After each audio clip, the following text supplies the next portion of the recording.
Hello friends from all over the world who are working into supply chain.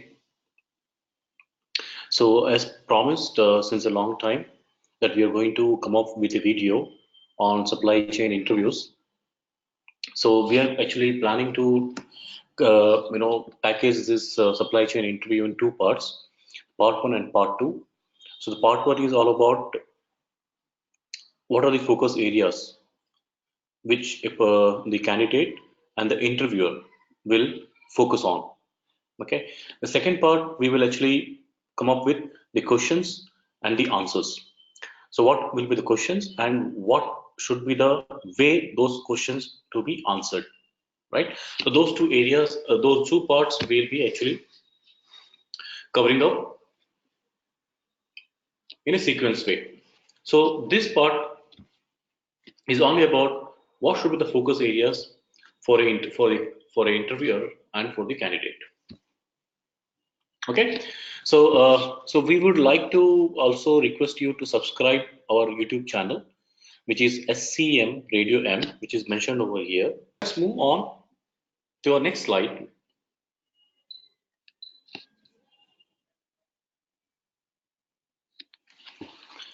So guys, generally what happens is when we go for interviews, so we need to have a checklist.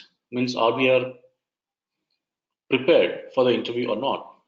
So from that perspective, a checklist is very important. The checklist will ensure that you are ready to step into the interview hall with the preparation and a strategy, right? So we all know what is checklist, but sometimes we don't prepare as the checklist, or we are not aware whether we are ready with our preparations or not. Okay, so I have prepared a simple 6-step checklist. The first one is carry documents like resume, certifications, testimonials, structured package in 5S style. Okay, but there are two things to note in this particular step one. One is that you are carrying a resume. Okay, sometimes what happens is we carry a limited number of resumes, or sometimes we carry a irrelevant resume, sometimes we carry a outdated resume, right? So it is very important that we should carry the most relevant resume along with us. Okay, that's first thing.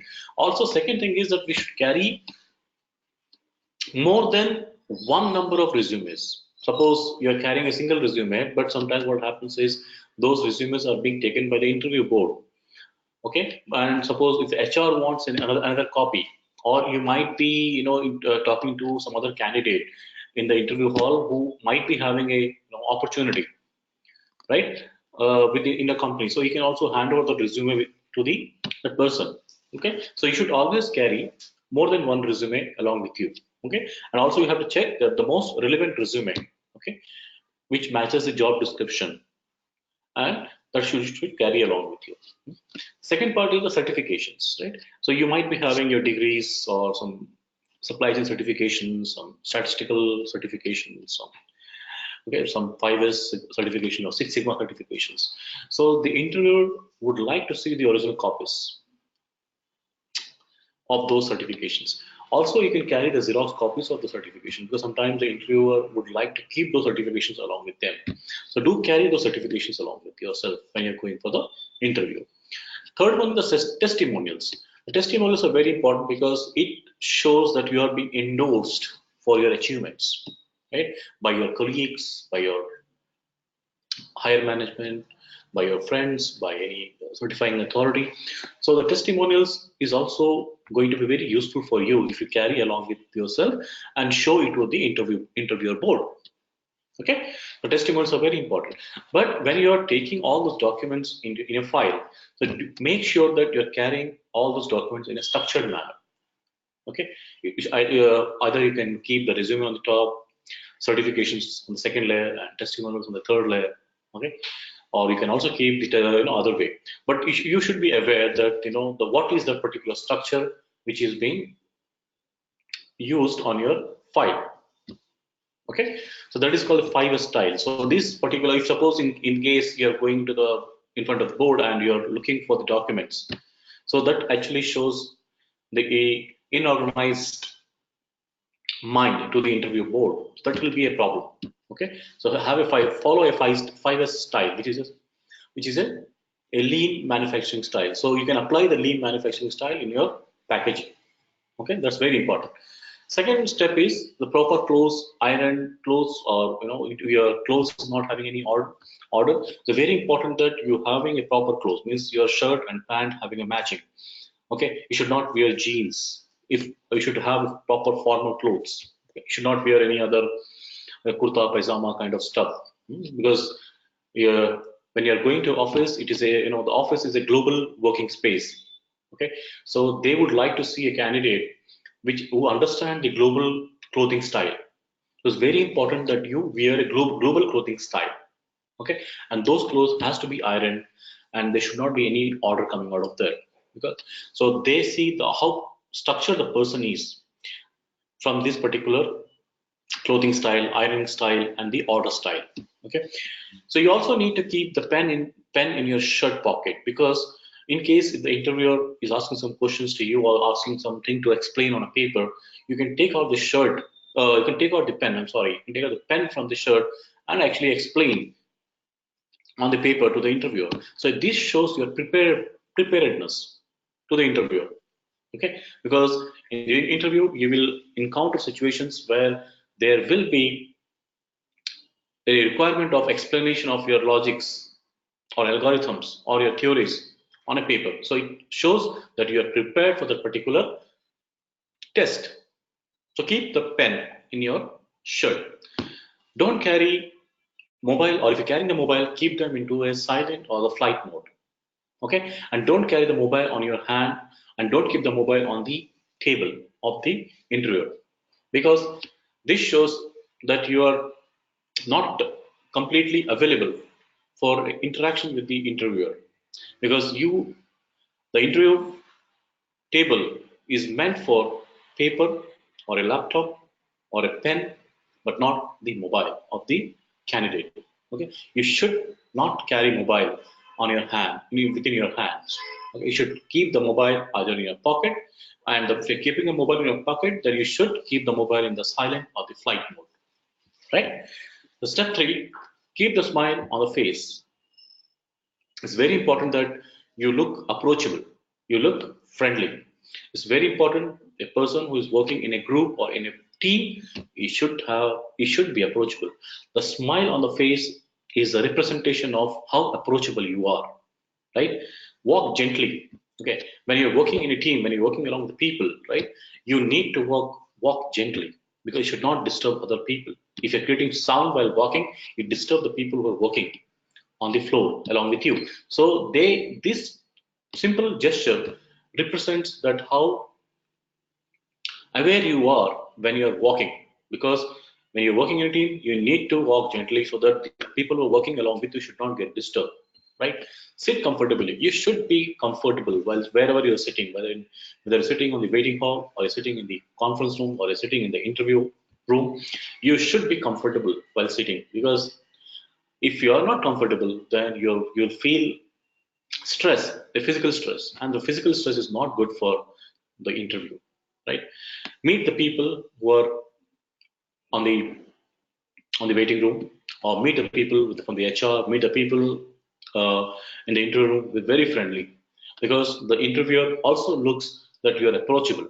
So meet friendly. Just keep that particular on the mind that you are going to meet every person on board very friendly. Okay, ask relevant questions. So if you are in the interview board, in the interview hall, or if you are in the waiting hall, or you're talking to HR people, you have to ask relevant questions. You should not ask questions which are not relevant. This shows your focused mind. Also, provide relevant answers. If some questions being asked to you, so you should also provide relevant answers. You should not go, your answers should not go beyond those relevancy, right? That is also you need to take care. So the step three. So you're prepared in the mind that you'll keep the smile on the face, you'll walk gently, you'll sit comfortably, you'll meet people friendly, you'll ask relevant questions, and whatever questions being asked to you, you'll provide the relevant answers. You're ready with step 3, and if you're ready with step 3, I'm telling that you're going to score a lot of points on this part. Okay, step 4. This is very important. This is very, very important because the communication strategy is what is going to fetch you the job, right? So the communication strategy, what kind of communication strategy you are going to build. So what are the stages of the interview, right? The moment you enter into the premises and the moment you leave the premises, this everything is monitored.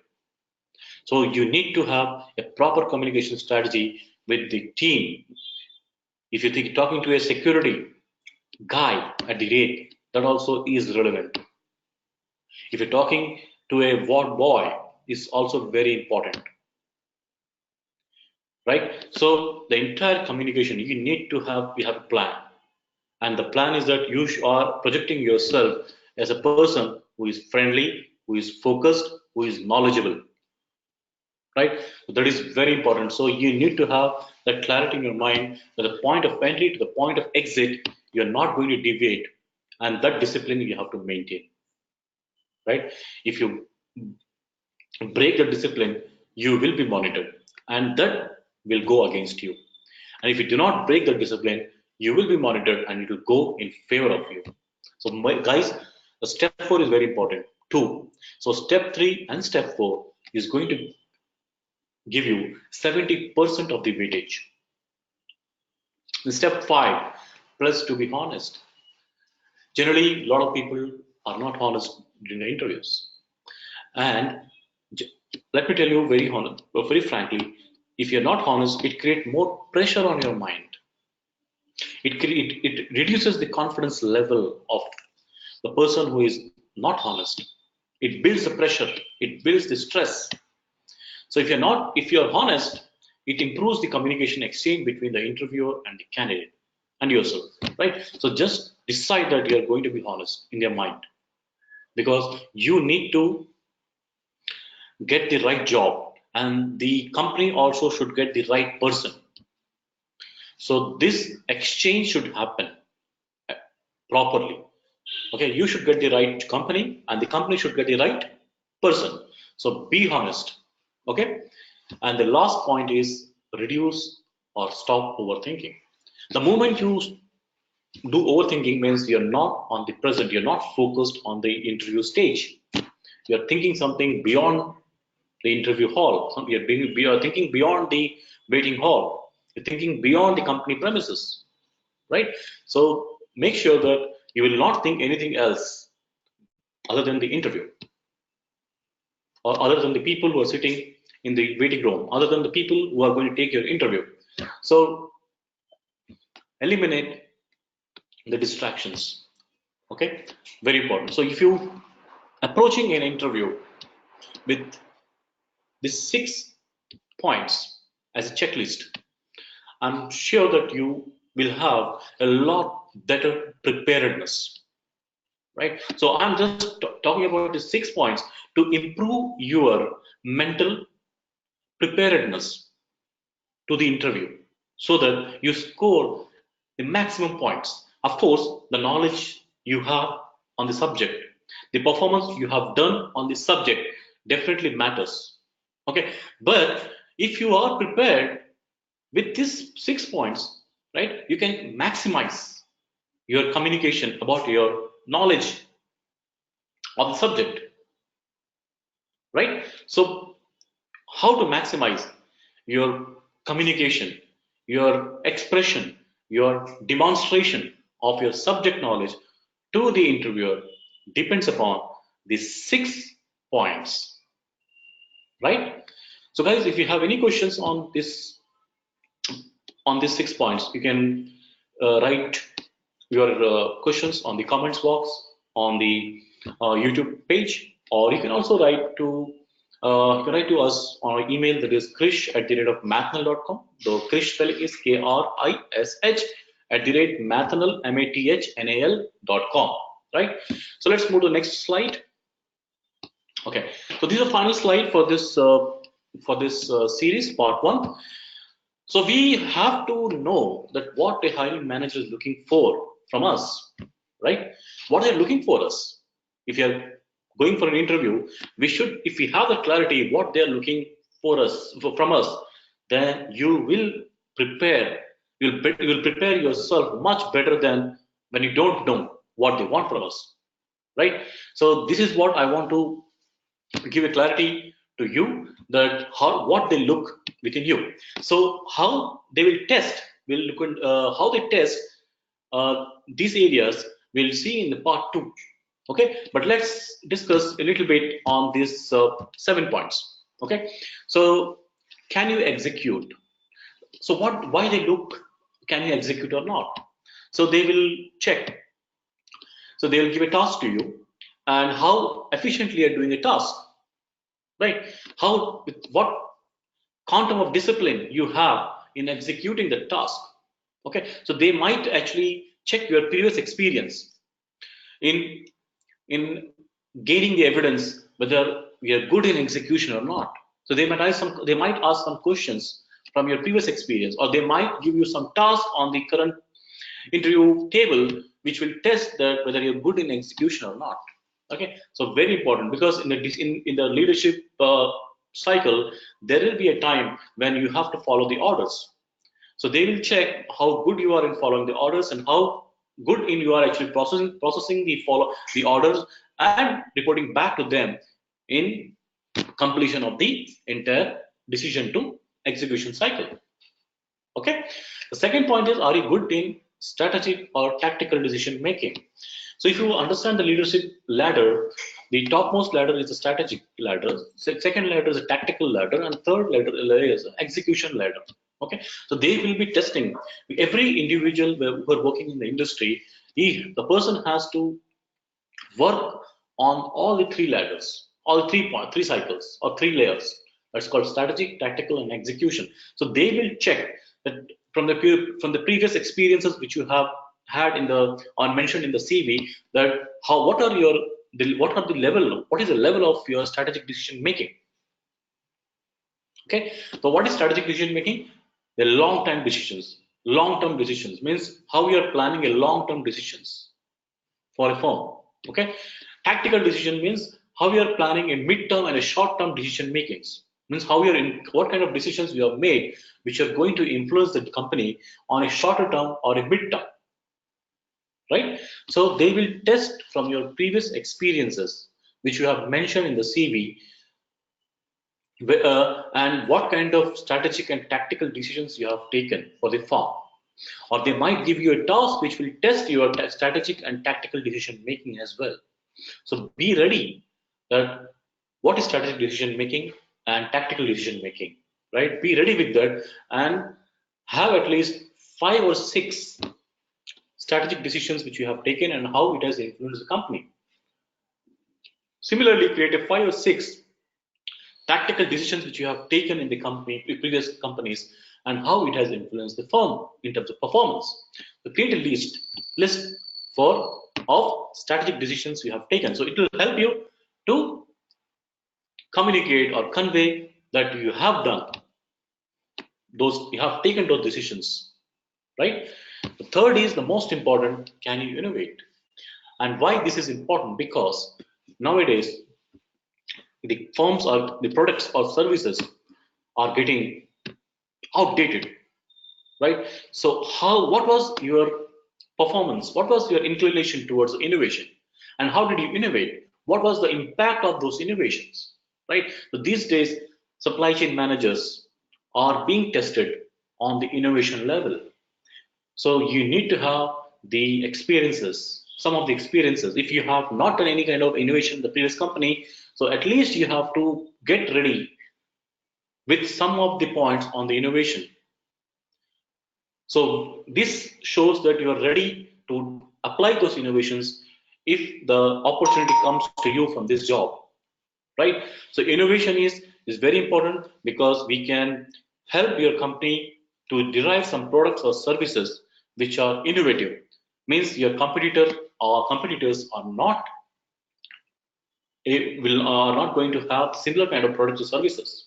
So you are going to create some services which will be liked by the customers, right? So the innovation index, how much innovation index you have. That is very important, right? You need to have that particular scale when you're preparing for the interview. Innovation index. Are you adapting latest technologies? So this is also very important because these days technologies are being used by various firms in actually improving their supply chain performance, right? If you use the technology, supply chain performance increases. So how adept you are in those technologies is also going to help you score a good number. So prepare a list of technologies which you have used, which you want to develop, and how it is helping your how it has helped your previous firms in actually developing a good supply chain performance, right? Prepare yourself in this particular index that is called technology index. Next one is, can you sell your thoughts or products? This nowadays is very important, a person having a selling potential. So these days when you meet your vendor or you talk to a customer, when you talk to your teammates or talk to your board or seniors, how you communicate to sell your thoughts or products is very important, because this defines that you are ready, you are good in convincing customers or vendors or top managers or bottom managers or middle managers or the workers, right? So convincing skills are being tested. So you have to derive your challenges. What are top 5 challenges you have faced in the management, and how did you solve those management challenges? That define your selling index. Okay, prepare some 5 or 6 points. Management challenges, and how did you solve those management challenges with your communication, with your presentation? That defines your selling index. Okay, the next is relationship index. How good you are in building the relationship, building the trust, building the loyalty, right? So this is very important because you will be given a challenge where you have to maintain the relationship with the customers, the vendors, the top management, the middle management, the unions. So it's very important that how you build a trust. So this is what being tested, and how you resolve the conflicts. This is also being tested on this area. So prepare a 5 or 6 challenges, people challenges, and how did you manage those conflicts? How did you build the relationships? How did it impact supply chain performance? Right? So prepare those 5 or 6 points on this. And the next one, the last one, is the culture index. So every company has a different culture. So the culture where you have been developed, that is from the previous companies, okay, there might be big difference from those culture to the next company culture. So the interviewer would just like to test or would like to know that whether your mental thinking, your communications, your spiritual thinking, your religious inclinations are going to be fit into the company or not. Okay, the culture index is the most important thing. So prepare the cultures you have worked on, what kind of cultures you have worked. And in case if you had faced a challenge of culture mapping in your previous company, how did you solve that culture mapping problem? Okay, so if there is a gap between you and the previous company's culture, the culture mapping problem was there, the how did you solve that problem is also very important. In case if there's a culture gap, big culture gap, so you understand the culture gap, and how are the first thing is the willingness to solve the gap, and methodology to solve the gap.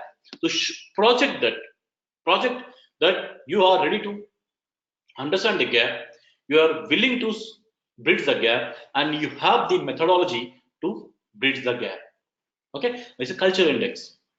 So if you prepare yourself in these 7 areas, okay, then no one can stop you in scoring very high numbers in the interview, right? So guys, this is a part 1. In the part 2 we will see various questions which comes under this 7 spheres, and we will see how those questions has to be answered. Okay, so we will also prepare a methodology in the part 2 where a list of questions and the list of answers, and how we have to prepare a methodology of answering, and that gives you a communication strategy. or the interview communication strategy. So we will see an interview communication strategy on the 7th sphere in the part 2. So what I will request you is subscribe our channel. Subscribe our channel, that is SCM Radio M in the YouTube. You have to go to YouTube. On the search bar, you have to write SCM Radio M, and you can get a subscription and the notification options. So click them. So you will be getting joined into our YouTube channel. So whenever we post the videos, you will get the notification, and you can view and watch them for your benefit. Right, guys? So I will end my presentation over here for the part 1. So join us on the part 2 as well. So once again, I request you to subscribe the YouTube channel and press the notification bell on the YouTube. So that's the name of the channel is SCM Radio M. Okay, guys. So hope this video benefits you and it helps you to develop the clarity on how to approach the supply chain interviews. Okay, guys. So thank you very much.